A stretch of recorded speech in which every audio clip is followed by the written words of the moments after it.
Guys, they got him. Border Patrol and Customs got Hasan.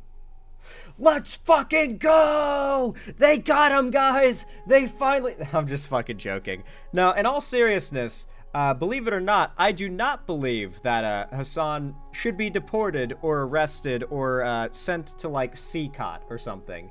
No, he's not, like, actually a terrorist. As much as people say that, and he does have terrorist sympathies, he just has shitty political opinions. He's not a danger to anybody. So the idea that Border Patrol or the Trump administration should try to investigate him or like, go after him as if he's an actual threat is just a very clear sign of what Trump warned about. I should say he promised, which is that he's going to begin targeting, with legal prosecution, mind you, people who criticize him in the media. And I can only assume that includes the internet. I've not looked into this very much, but I did hear that apparently Hasan claimed that the Border Patrol people that he was interrogated by, said that the administration has been monitoring his content and his anti-Trump messaging. And that's basically just an admission right there, assuming that's true, right? Like, they are, in fact, monitoring people who criticize Trump. And they are, like, potentially stopping them, like, at airports, keeping them from flying, keeping them from entering or exiting the country. Pretty scary stuff. Hasan, though I have many criticisms of him, I don't really have much to complain about him for here in this particular situation. You know, he's just kind of, you know, the victim of some bullshit. So, we're going to be watching his video called I Was Detained by Customs and Border Patrol. At least a bit of it, you know. Hasan may be a content thief, but we aren't. So, you know, we're just going to watch the important bits, because I'm sure Hasan's not going to, I'm sure he won't spend, like, 20 minutes of this video repeating the same points. I'm sure it's not just going to be 10 minutes of story and 20 minutes of saying, wow, that's crazy. Let's watch. Maybe I'm wrong. I haven't seen this yet. Boy, do I have some stories to tell you. Holy moly. They're watching. Oh, the feds are watching. They're always watching. Feds are always like this. Okay, now we know for real. I have a lot of interesting stories to tell you. Man, where do I begin? God damn. Yesterday, I did not actually broadcast for some interesting news. Once again, pre-watch Piker struck again. I remember I was joking about like what I foresaw would potentially happen as I entered the United States of America, and that I think he's been in Japan, by the way. Like, correct me if I'm wrong. He's been in Japan for like months, right? I swear, like 2 months ago, I was seeing clips of him like at a cat cafe or something. So he's been in Japan for like since Trump won, right? Was he in Japan for the election too? Was he even in America for the election? Or did he go as soon as Trump won? thing that I foresaw happening actually ended up Does the term casual wear not exist to him? Like, his outfit is pissing me off. I don't think I've ever seen Hasan post getting really rich not wearing like a lot of drip. This outfit is actually really conservative for Hasan. Like, I'm not good with fashion. Like, every bit of this is probably one of the nicest shirts I own, and I wouldn't be surprised if like my mom bought it for me like years ago on like clearance or something. You know, like I don't even know where I don't even remember where I got this shirt from, but it's nothing all that fancy. But it looks nice, and that's all that really matters. But like Hasan regularly wears like multi-$1,000 outfits. More or less, Hasan regularly wears cars. Just straight up, like nice used cars. That is how expensive his outfits are. He recently did like a big public speaking event having to do with like Bernie and AOC, I think. I think he had like met with them and did like a speaking event at one of their things. And bro, why does his head look so tiny? Because he's jacked. Anyway, he did like a speaking event and he was wearing an outfit, and his outfit apparently came up to like $3,800 total if you don't count the watch. If you count the watch, it's kind of cheating. That, you know, one Rolex can increase a outfit's value thousands of dollars on its own. But like the rest of the outfit, not counting the watch or the rest of the jewelry, I don't think, thousands of dollars, like $3,800, $4,800. It was somewhere in that range, if I remember right. And that's not unusual, okay? He's got a lot of different outfits, and they're all super expensive. But who knows? Maybe this is a rare case where he's wearing some, like, thrifted drip that's not even that expensive. Unlikely, though. Unlikely. That's not really relevant, though. Happening, and I'm obviously going to talk about it. For those of you who don't know, I was detained by Customs and Border Patrol. I was tactically ascertained and engaged in a kinetic situation where I was kinetically moved into a detention center inside of the O'Hare Airport, which I will tell you all about in a second. Oh man, didn't pass the ocular pat down. Can I get like a visual of where this happened? O'Hare Airport Detention Center. Let's see if we can see what this place looks like. Here's images of it as migrants have, like, apparently camped out there frequently, arriving by plane. I don't know what context, but apparently these are images we have of the area where Hasan was held. So basically a big, like, waiting room. It's basically a different terminal. It looks like a terminal to me. You know, like, I literally sat in that exact type of chair 3 days ago while waiting to pick up my mom at the airport because she flew in to visit.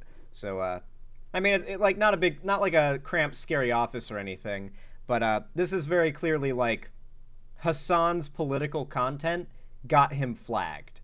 You know, like there are federal agents on the lookout for content creators and streamers who are critical of Trump, and I'm going to guess more likely what got Hasan on the list was the way he advocates for Israel.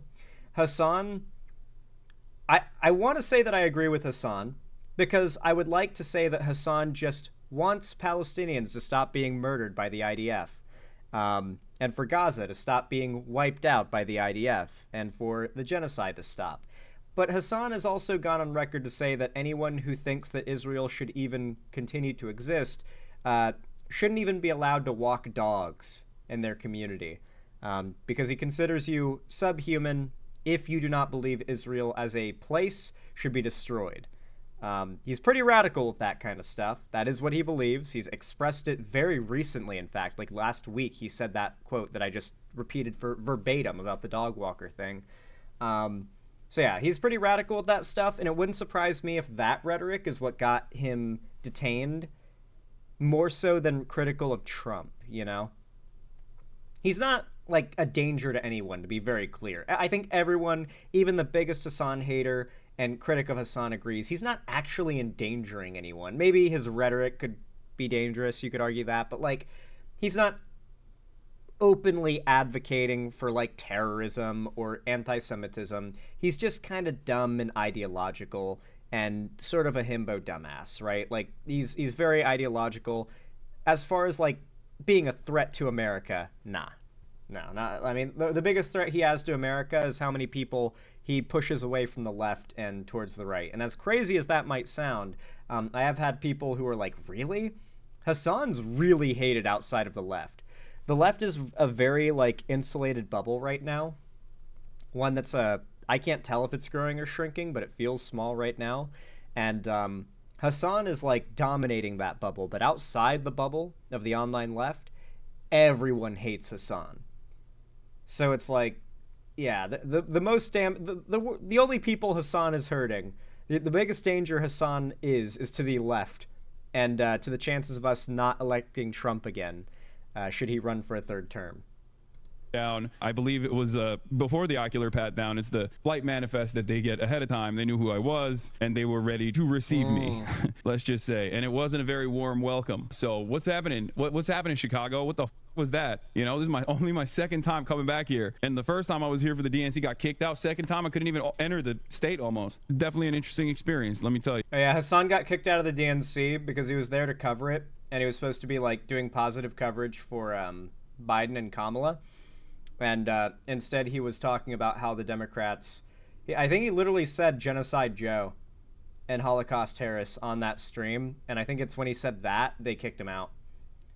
Remember, Hasan explicitly said he will not tell his fans who to vote for, except to not vote for Trump, and explicitly has not made public who he voted for. So I'm just saying. Okay, our story begins at Paris's premier international airport, Charles de Gaulle. Okay, now I'm somewhat of an experienced traveler, and usually as an experienced traveler, I like to get to the Charles de Gaulle airport early because I know, no disrespect. Winters, yes, he did vote on stream, and then he explicitly said, I'm not going to show my ballot, though, and I'm not going to tell you who I voted for, and I'm not going to tell you who to vote for, except to not vote for Trump.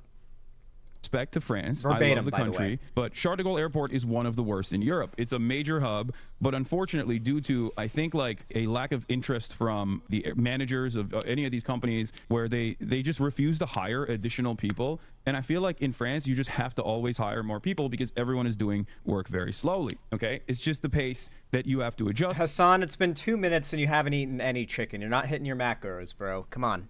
Come on. Gotta get that chicken in you, bro. To, and therefore you have to hire more people. There's always like work stoppages and stuff like that, and the unions are relatively powerful, but the corporate overlords will literally punish travelers instead of meeting the actual demands of labor unions there. So I've been in a situation where I've been like stuck in France and stuff, like I had to do crazy maneuvering to get out.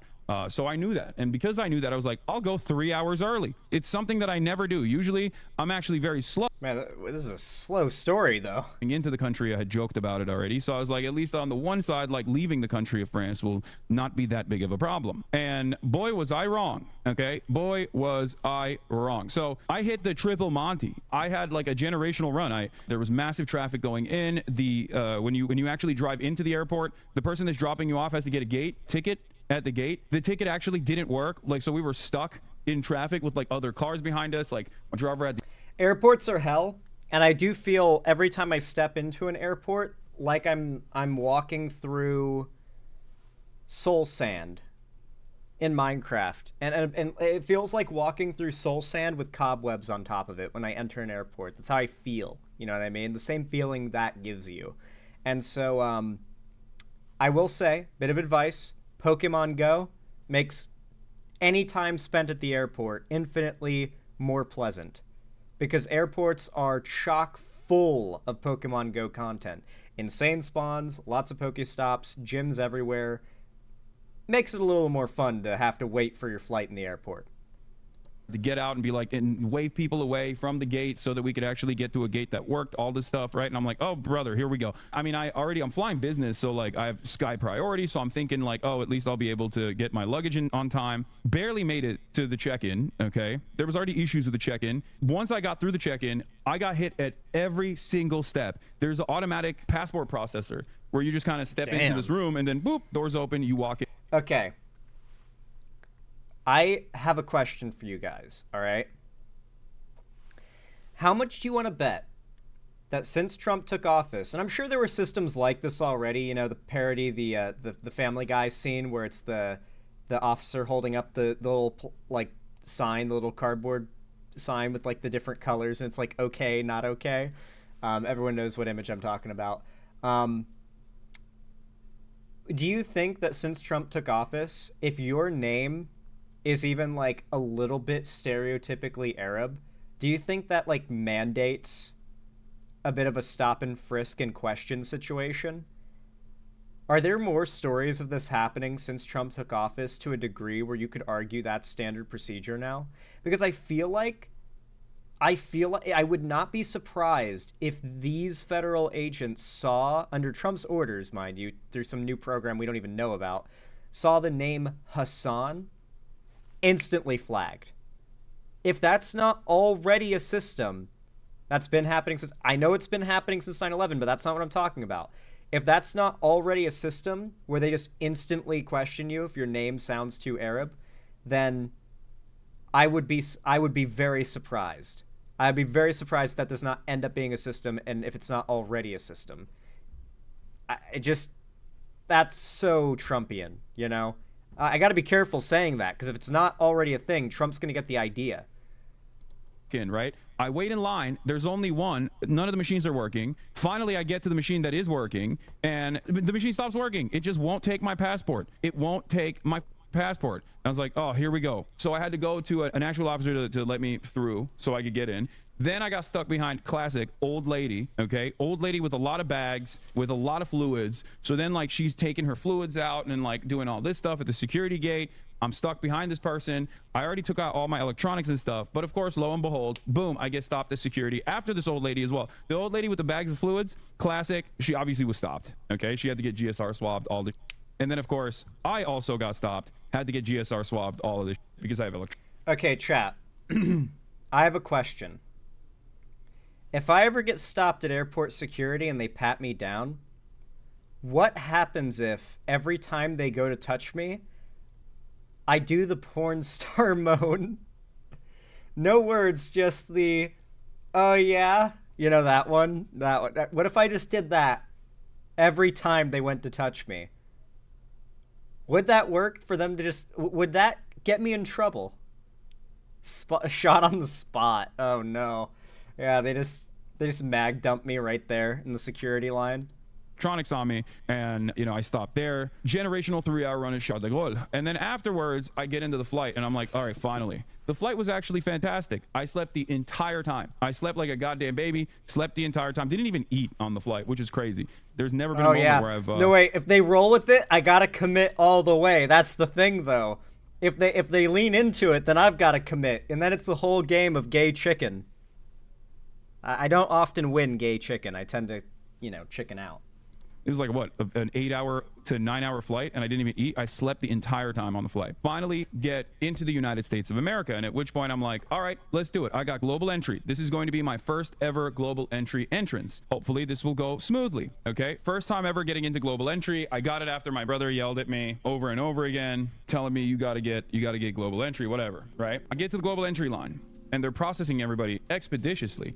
You walk up, boom, immediately they take your photo of your face, and you walk in, and there's a customs person there, cop there, just basically waves you, okay? And they do that over and over again. It gets to me, take a photo, boom, walk in, instantly. The Customs and Border Patrol agent goes, step aside, sir. I was like, here we go, all right? Okay, I've never traveled, like, to another country before. I've only ever been to America. The closest I've been to any other country is I lived, like, really close to the border of Mexico and Palm Springs. Like, it's not that far to Mexico from Palm Springs. And I've seen Canada. I haven't been there, but I've seen it. With my eyes, I've seen Canada. I went to San Juan Island, I believe it was. And I went to the tip of San Juan Island where you can see across the water. I think it's, fuck, what's that island? I forget, it's like Victoria Island or something. Anyone know what the name of that area is? Canadians in chat? Any Canadians? Any Canadians? Like you look north, straight north from the northest part, Victoria Island. I actually have a Canadian friend who lives there. Anyway. Yeah, so I've seen Victoria Island across the water. Like, and I could see it. It wasn't, like, so far I couldn't make out details. I could see the trees. Like, it wasn't that far. Like, it was so close that if the water was clear and warm, I could have swam it in my peak. Not today. But in my peak of swimming, it wouldn't have been a big deal. I would have just breaststroked it. It would take me a few hours, but I could just breaststroke over there, dude. It's not that far at all. But I've seen Canada. What happens if when I go to get my picture taken when entering another country, what if I mew? Will they tell me to stop making a face if I mew?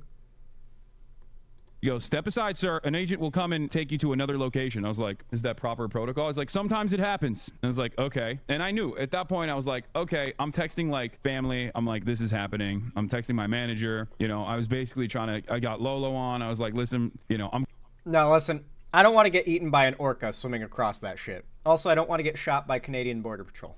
Going in, all right? I'm freaking going in. Who knows how long this will take? Who knows what will happen? I had already heard like horror stories from people. There was like that one girl on TikTok that had talked about this, and I thought to myself, all right, it's done. It's happening to me as well. It is what it is. You know, M is real high. I'm about to say M is real high multiple times to get these guys off my back. So I'm waiting in the corner. This Latina ICE agent comes up, picks me up, takes me to this detention center. I sit down, fluorescent light bulbs, the whole nine. Okay, they have benches in the back of O'Hare Airport where there's like a detention area. Okay, That's what there's we a looked detention at. area. I'm sitting there. There's like a bunch of terrified families. Okay, there's an old lady in a wheelchair. There's like a mom and daughter behind me. There's some like random dude in front of me. And the way it works is there's a back door, right? And they take your passport. They go to the back door. You don't know what the hell's going on in there, but they sometimes come out and they just say someone's name with their passport in their hands and they go, "You're clear to leave." Basically, when they bring you to the detention area, they, I guess, do some kind of surveillance on your background to figure out if you are going to get harassed even further or if this level of harassment is fine. Okay, and I asked and I looked around at all the passports that people had to see if there were other American citizens,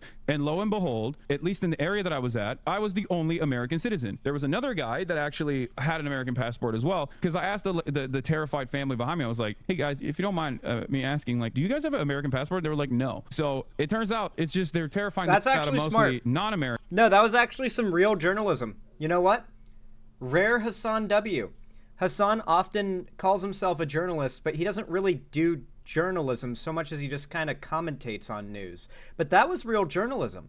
Getting detained and then asking people in the detention area, which is a pretty exclusive area to get access to, "Are you a citizen? Are you a citizen?" And seeing like if there are other citizens being detained such that you can report on that, like the status of what you saw.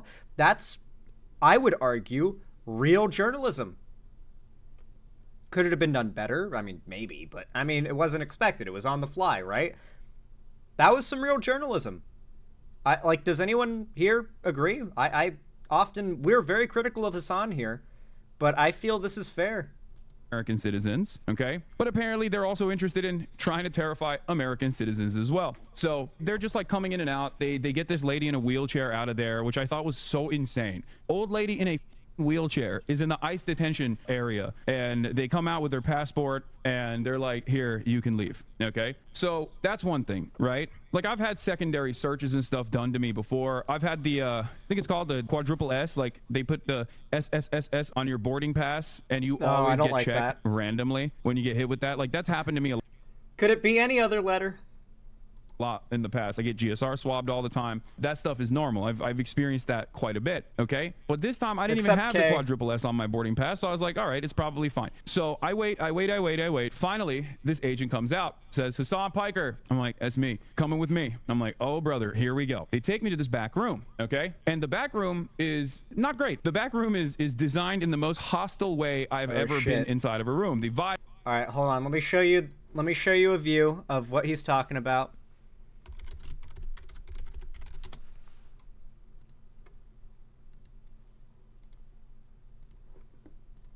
So this is where they took Hasan. Yeah, they sent him to the back rooms. They took him here for further questioning. Oh, man.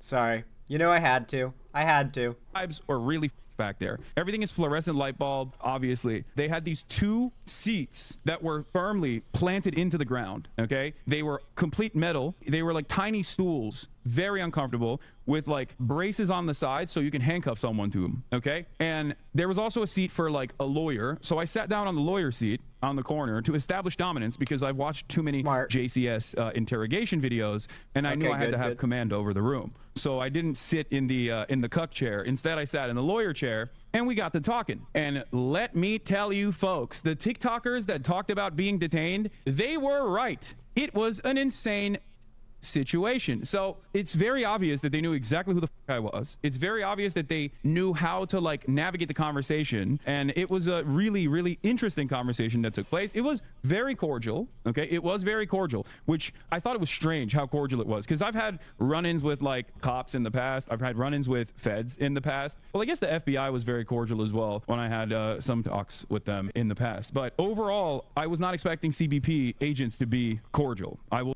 I think something that you got to keep in mind is that most government workers in America, no matter the agency, I mean, maybe even ICE included, they're bureaucrats. Like, to be fair, America is built on bureaucracy, but all of it is bureaucracy. And every federal job, every government job, everyone's just like, doing their job. Like a lot of them are just making money. Like they've probably done their job through many administrations. They've been given less or more orders depending on who's in power, and they can just vote and not really have any control over who wins, right? Maybe they get laid off, or maybe they get a raise depending on what the new president likes and doesn't like. I don't think that like most of these federal agents, even under Trump, post like all the layoffs, are going to be these like loyalist dick sucks for Trump. You know, like I don't really. I feel like a lot of them are just like, yeah, I guess we gotta detain this guy and ask him a few questions. All right. Like, sorry, sir. Yeah, we gotta ask you some questions. It's just procedure. Like, it's probably just that simple. Like it's what's happening here is fucked. But I don't think the individual people, doing this are the ones that want to be doing it. This comes off as more of a Republican policy type thing. We'll say that. Okay. Now, having said that, the entire process is supposed to be intimidating. So it's like suck my cordial or whatever. Okay. I think they were being cordial because they wanted me to say something that was incriminating and say something that was enough to justify further detention from that point on. And let me tell you, they certainly did do that. So he knew exactly who the I was, but he was basically like broaching the conversation in a way where it was like free flowing, where in the process of discovery, he was adding on additional talking points. He always made it seem as though he was asking certain things that after discovering in the process of that conversation, he would ask additional questions. So, he's like, oh, what are you doing in Chicago? And I was very revealing. I was like, well, I was in France because I want to take my family out for Mother's Day to France, but I had to come back early from France, even though today is technically Mother's Day, because I have a speaking engagement at University of Chicago. And he was like, oh, what kind of speaking engagement? It's like, I don't know, some like journalism school stuff. And he's like, oh, well, since you mentioned that, he kept saying, oh, well, since you mentioned that, what do you do as a job? And I was like, I'm a Twitch streamer. And he's like, well, since you mentioned that you were a Twitch streamer, what kind of things do you stream about? And at first I was like, do I just tell him I play video games? Because I don't think this motherfucker's gonna believe me if I say I just play video. What if you just do the Mr. In-Between thing and you just say, I don't answer questions. They're like, what do you do for a living? I don't answer questions. Well, what do you stream about? I don't answer questions. What if you just do that? Will they just eventually get tired and let you go, or what? Because like they're very clearly just trying to like get something out of him so they can detain him for longer. What if you just refuse to answer any of their questions? Can you just like not? Will that give them more cause to be suspicious? Anyone who knows is what I want answers from. Because like this isn't like the same as a normal arrest. Like this is just like, I mean, it could be. That's just gonna put you in a deeper hole. I mean, it depends though. Dude, I remember being like 8 years old and they asked me what my favorite baseball team was. Fucking wild. That's such a weird... Yeah, I guess. Maybe to them, that's like a good question to determine citizenship from like a kid. Because would a kid know a foreign country's, I don't know, baseball teams? Who knows? I don't fucking get their logic with this. But yeah, regardless, this is... We don't like Hasan, but we don't like that this is happening to Hasan, okay? We can be fair, all right? We can be fair to people we don't like. Video games to him, right? So I was just like, yeah, I play video games, but I also do current events sometimes, drama, internet. And he's like, oh, do you talk about, since you mentioned that, you talk about the things that you talk about, do you talk about the news? And I was like, yeah, I talk about the news. And he kept saying, okay, so when you talk about the news, do you talk about the... Holy shit, it's Akinator. Dude, he's literally like this agent reminds me of Akinator. Like, do you stream on Twitch? Ah. Do you cover politics? Is your character known for left-leaning positions? That's what I'm thinking of right now. It sounds like the TSA agent or whatever is like Akinator, trying to arrive at Hasan Piker as his guess. The war. And I was like, what do you mean by that? He's like, do you talk about Trump? And that was the first time where I was like, what the is this question? Like, I literally straight up told him, I was like, why are you asking me this? Like, I was like, what does this have to do with anything? And it was interesting because the dude asked so many insane questions, none of which is illegal, by the way. I just need you to understand. Nothing I've done online is illegal as of now. That's true. If that makes sense. Now, laws may change in the future, and they might actually start prosecuting speech, which I do fear is the goal of this administration. But so far, everything I've done is fully protected under the First Amendment, okay? And none of these questions are actually valid questions to ask. But I was entertaining it because, one, I didn't want to present it as being difficult because I didn't want to extend the detention. And two, I actually wanted to see how far I could take it. Maybe it was up of me to do that. Maybe it was not appropriate for me to do that, to play fast and loose with a person that has complete control over my life in that very moment. But I wanted to see like what they were trying to take from this conversation. So, you know, instead of just pleading the fifth as I'm supposed to do in situations like this, I just kept giving him answers. And there were definitely areas where I was very revealing about my position, knowing full well that they know exactly what they're looking for. I saw no reason to hold back on certain things. So I said, I don't like Trump. And I was like, what are you going to do? It's protected by the First Amendment. I don't like Trump. Yes, right? Like, I was like, I'm not fond of him. I don't like him. He said he was going to end the wars. He hasn't ended the wars. What the f is up with that, you know? And the guy actually was very sympathetic. The agent was very sympathetic. And I don't know if it was like a JCS-style interrogation technique to come across as sympathetic to like invoke some... Now, to be clear, it might not have even been the Trump rhetoric that was being questioned about. Keep in mind, Hasan has had substantial mainstream media coverage talking about some really, you know, spicy comments he's made. I believe at one point he was banned from Twitch for a hot minute because he said America deserved 9/11. That's a bad one right there. Ooh. That's the kind of quote that might get you pulled away and asked a few questions at the airport. That might get you. That might be enough. That alone might do it. And that's not the only thing like that he's said, by far. Why do I not like Hasan? There are a lot of reasons, but it's not to, like, load things up. I'll give you one of the most compelling. Hasan has done a lot of Russia apologia, starting hard and getting softer as it's become less defendable. But most recently, it took the form of attacking a very good content creator named Dylan Burns, who is an actual journalist. He is probably right now on the ground, like, live streaming from battlefields in Ukraine. Hasan is not a big fan of Ukraine.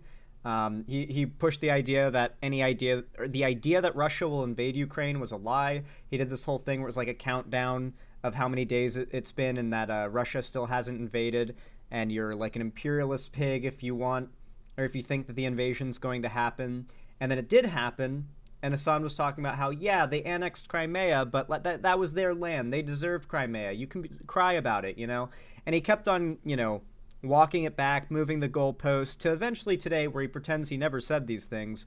But most recently, he called Dylan Burns a war tourist pervert.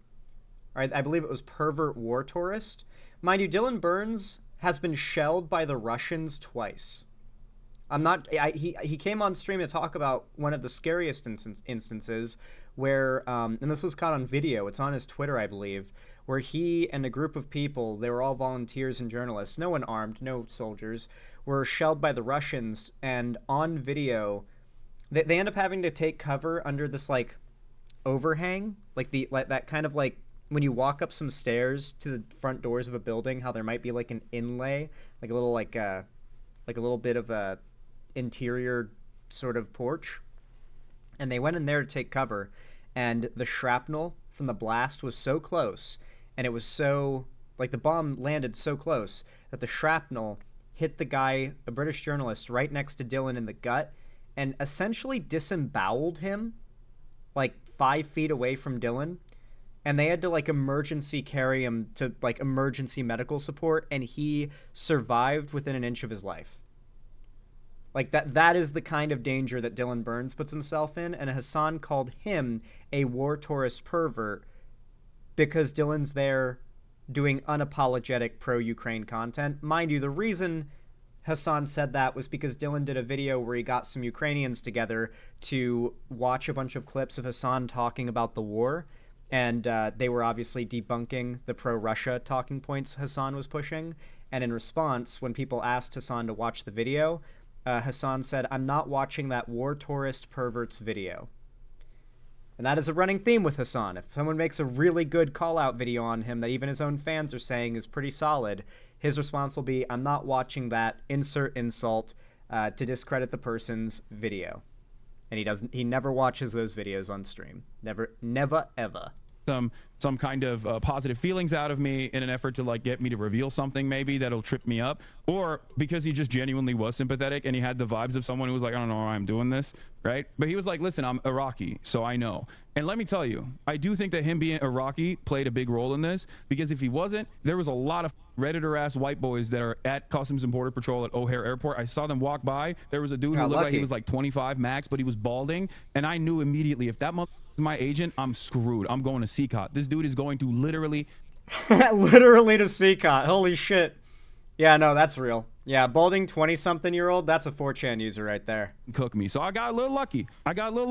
All right, I will admit. So basically, I think the reason why they sent the Iraqi CBP agent is because they bracket you into different categories. For me, they wanted to conduct an investigation about my involvement with Hamas and my involvement with the Houthis, or they suspected my involvement with Hezbollah. Straight up. That's literally what this conversation was about. And it's not even a joke. Like, they literally tried to get something out of me that I think they could use to basically detain me permanently, which is insane because there is no direct connection or direct involvement. So we're talking, you know, I'm telling him like, oh, I'm Chicago. I'm going to be speaking there for the journalism school. I told him like, you know, I don't like Donald Trump. And I was like, so why are you guys doing this? And he's like, oh, it's just like routine. It's a routine process. I was like, it doesn't feel too routine. And basically my big fear from the entire situation was, no, it's not. Well, okay, it might be routine technically, but it's not routine for everybody. It's routine for certain people. Like if they were to ask for my phone, not that there's anything incriminating on my phone, but I don't want the federal government inside of my phone beyond the, you know, beyond all of the times where they probably have been engaging in like warrantless surveillance on my phone or whatever like, it's not your business. You know what I mean? It's none of your business. It's a goddamn free country. Like there's private. Yeah, they're trying to see Hasan Piker's Piker. Privacy laws for this kind. So for those of you who don't know, by the way, they can't actually unlock your phone, but if you have biometrics on your phone, they could technically use that and put the phone to your face and unlock it that way. So just so you know, they could technically do that, okay? They could technically do that. But there's a trick. Either you get a burner phone when you're traveling internationally, or if you have your regular phone, you can just do a passcode by either canceling biometrics, or if you forgot to cancel biometrics, like your Face ID, what you can do is click it 5 times. If you click hold 5 times in a row, it will actually disable Face ID, and it will force you to put your passcode in. And because there are laws against like the agents not being able to force you to put your passcode in, they can't actually access your phone like that. Now, there's different methods of how they can access your phone. From what I understand, they can also put it on a computer and just like plug it into a machine, and the machine just basically takes all of the information in your phone. So it is what it is. I don't know if you can actually do that if your phone is on, but I was thinking about all these. They would scan my phone and just be like, okay, he has about 20 videos of birds and rabbits from his backyard and 2 Pokemon apps. Bro, is this your real phone, dude? Like, do you have another phone? That's literally all I have on mine. These things, I had already unlocked the biometrics. Like I disallowed biometrics, and it's a Faraday cage once you get into the detention center anyway, so you can't actually send any text messages once you're in there. There's no access to the internet. I'm sitting there and they're asking me about Trump. They're asking me about like Hamas, and he kept saying stuff like, do you like Hamas? Like, do you support Hamas? Do you think Hamas is a resistance group? Do you Now, to be fair, the answer to that is yes in his case, but he should not be honest. You think Hamas is a terrorist group or a resistance group? Like, he just kept asking over and over again, right? And I kept repeating the same statement over and over again. I kept saying a couple different things. One, in terms of like Israel and all the wars, I was like, I'm on the side of civilians. I want the endless bloodshed to end. I am a... Good. He's good at this. When he gets pressed on his position on these things, he's good at walking it to a reasonable take. a pacifist. I want wars to end. I just kept repeating that over and over again. Every single time he asked me a question, I just kept repeating that. And every single time he asked me a question, a leading question about Hamas, I kept saying, the United States State Department recognizes Hamas as a terrorist organization. The United States State Department recognizes Hamas as a terrorist organization. So he just kept asking me over and over again, like Hamas, Houthis, all the trying to be like, oh, do you support them? Do you like them? Like, what do you think about them? Which I thought was insane, because the reality of the matter is, up until this very moment, if you were to say, as an American citizen, you stand 10 toes down with Hamas, or you stand 10 toes down with the Houthis, or whatever they can't deny you entry into the country for that. But I don't know what they're trying to do. I don't know. If you outright admit to a federal agent you're sympathetic to a known terrorist group, you might not be allowed to enter the country. I think they absolutely can. That's what they're trying to get you to say. So I was like, I'm not going to go beyond it. I'm not going to go beyond just like reiterating over and over again. The American government's position is that Hamas is a terrorist organization. But then he just kept asking me about the Houthis. He's like, well, do you agree with the terrorist designation for the Houthis? And I said, I'm of the Brookings Institute mindset that in 2020, when Donald Trump initially designated the Houthis as a terror organization, that was a major mistake. I talk about these issues from an academic context with humanity. Yeah. For those that don't know, Hasan is not even shy about being pro-Houthis. He's very, like, a really big fan of that, like, kid who was taking over, I think it was a Chinese trade ship. He, like, posted a photo where he's, like, doing a peace sign with the hostages they like, took from the trade ship. And Hasan was showing it on stream and talking about how based it is. And then, obviously, there's the classic quote, he's like Luffy. Hasan thinks that that Houthi kid is just like Luffy. Humanitarian rights organizations and with academics and with journalists. As a matter of fact, this is completely protected under First Amendment laws, and therefore, you know, I don't understand what the reason why we're having this conversation is. And I kept yes, you're allowed to have those opinions politically, but like, you're right to say, you technically have the right to say, yes, I did it, I murdered them, in the interrogation room, but you might want to avoid saying that, because they're not going to be putting you in handcuffs afterwards because of your freedom of speech. That's not your freedom of speech being hurt when they put you in handcuffs afterwards. That's because you said specific things that in that situation incriminate you, and you don't want to be saying anything like that. Like, it's not a free speech thing, it's a, yeah, don't say that in this situation thing. Saying that over and over again, at which point he just like kind of gave up. But what I thought was really interesting was, and I even followed it up with, like, I said, I call balls and strikes, and you know, there are things that Trump has done that I actually agree with, and I'm not shy about saying those things, even though initially he said he was going to end all these wars. He hasn't done so. I think these wars are unnecessary, they're costly, and a lot of civilians die in the process. I don't think it's appropriate. I think it's very inappropriate, and it must end, right? Like, that's my position. But I do think that Trump did a good thing where he implemented a ceasefire with the Houthis. So when he does stuff like that, when I agree with him, I tell him what's what. When I agree with Trump in a decision, I'm open about it, right? So I explained that to him, and I just yapped away over and over and over again. And what I found to be particularly interesting was, in the first half of the conversation, it was just like basically a fact-finding mission, right? Try to get me to say something that I think would be of interest. In the second part of the conversation, there were some real actionable items that he presented that, depending on how I answer those questions, like, I'm going to jail. Because the first off was just illegal for him to ask me those questions and completely idiotic and ridiculous. And I think they did it because they know who the fuck I am, and they wanted to put the fear of God into me, not knowing that I'm a stubborn piece of, and, you know, that's not going to work at all, right? The second okay, let's chill out, Hasan. It's not that scary, okay? You would have had to been pretty fucking dumb to incriminate yourself to the extent that you would have gotten in some serious trouble. Anyway, if this makes you upset or outraged, just think of the people who aren't rich, famous streamers that have been deported and have had their lives upturned. Think about the baby with cancer who was deported as a U.S. citizen. That's true. Get upset. Let your rage out, please. Someone from an agency is probably monitoring this comment section, lol. Me and my dog are cooked. Yeah, pretty much. pretty much. Anyway, guys, if you guys enjoyed this video, if you thought my commentary was good and you want to support my content and help it reach more people and help me to achieve more success on the platform, then please consider leaving a like and a comment. It is really the best way to do so, and it's totally free. Ideally, as in fact, you'll comment down below the following key phrase, so I know that you guys saw this far into the video and you know, like my stuff to watch all the way to the end. Comment down below. Comment down below, his name is Hasan. If you know what I'm referencing with that one, then you're an OG in the political YouTube space. It's an Alex Jones quote, for those that don't know. Anyway, his name is Hasan. Comment that down below to let me know you watched this far, and subscribe and ring the bell icon to turn on all notifications if you haven't already, so that YouTube actually tells you when I go live or upload new videos in the future, because trust me, if you don't, then they won't. And if you want to see more from me on other platforms, follow my social medias linked down below, especially my fan Discord, where I host weekly gaming events, call-in streams, watch parties, and movie nights every Friday.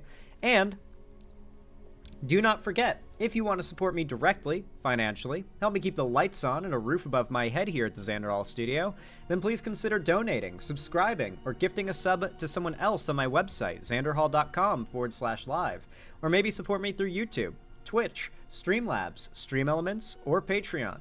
Maybe even buy some custom Xanderhall merch through the Streamlabs link down below if that also interests you. Regardless of how you support me though, thank you so much for watching, as always, and I hope you all have a good one.